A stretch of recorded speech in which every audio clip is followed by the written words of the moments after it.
Drawback of the power factor, notes बना के अच्छे से लिख लेना कि due to the low power factor the leading reactive power increase. बताया था मैंने, रिएक्टिव पावर बढ़ेगी तो क्या होगा, losses in the system will be increase. Losses क्यों बढ़ रहे थे, क्योंकि सर रिएक्टिव पावर बढ़ रही थी, वोल्टेज में डिफरेंस बढ़ रहा था, उससे डिफरेंस बढ़ने की वजह से करंट बढ़ रही थी, करंट बढ़ने की वजह से लॉस बढ़ रहे थे। ठीक है, वोल्टेज में डिफरेंस बढ़ने की वजह से वोल्टेज रेगुलेशन ज्यादा मिल रहा था, हाई मिल रहा था, जो कि कैसा होता है, बुरा होता है। वोल्टेज रेगुलेशन ज्यादा नहीं मिलना चाहिए।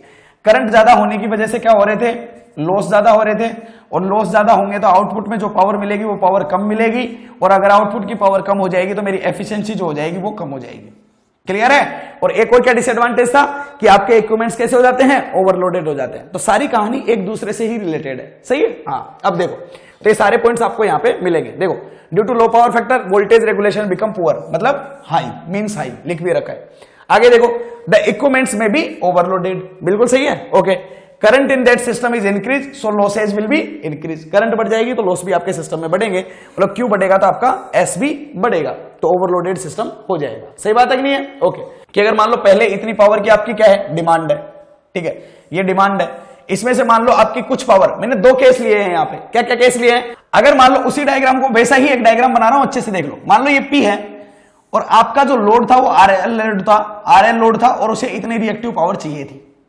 सही है। ओके, तो यहां से लेके यहां तक ये एंगल हो जाएगा आपका थीटा, कोई कंफ्यूजन नहीं है। ओके, तो पावर फैक्टर इसका आपको कितना मिलेगा, कोस ऑफ थीटा, ये आपका अभी इसका पावर फैक्टर है। अब अगर मान लो, दो केस ले रहा हूं मैं, मान लो ये आपका लोड था, ये आर है, ये एल है। मान लो मैंने पहला काम ये किया कि इस लोड में मैंने और भी इंडक्टेंस कनेक्ट कर दिया, तो रिएक्टिव पावर की डिमांड और बढ़ जाएगी, क्योंकि तुमने इंडक्टेंस और अलग से लगा दिया। सही बात है नहीं है, बिल्कुल सही है। अगर मान लो मैं इस क्यू में इंडक्टेंस कनेक्ट कर दूं और मान लो उसकी वैल्यू इतनी है, क्यू ऑफ एल, तो अब आपको नई रिएक्टिव पावर चाहिए इतनी। सही बात है। तो और आपका पावर फैक्टर नया हो जाएगा इतना, क्योंकि थीटा की वैल्यू नया इतना हो जाएगा, थीटा डेस हो जाएगा। तो थीटा डेस की वैल्यू, थीटा में और थीटा डेस में क्या रिलेशन दिल रखा है कि थीटा डेस ज्यादा है किससे, थीटा से।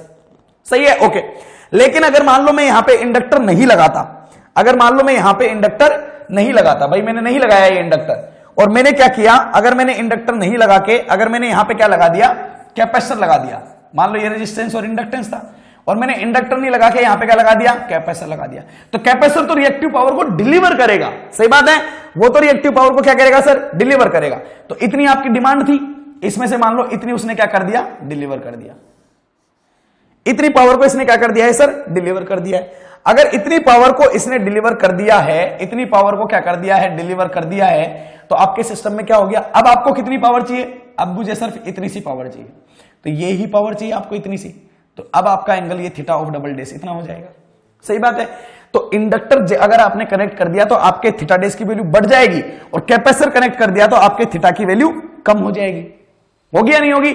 और अगर थीटा कम होगा तो इसका मतलब पावर फैक्टर बढ़ जाएगा, और थीटा बढ़ेगा इसका मतलब पावर फैक्टर कम हो जाएगा। तो पावर फैक्टर को इंप्रूव करने के लिए क्या लगाना चाहिए, इंडक्टर या कैपेसिटर, सर कैपेसिटर लगाना चाहिए।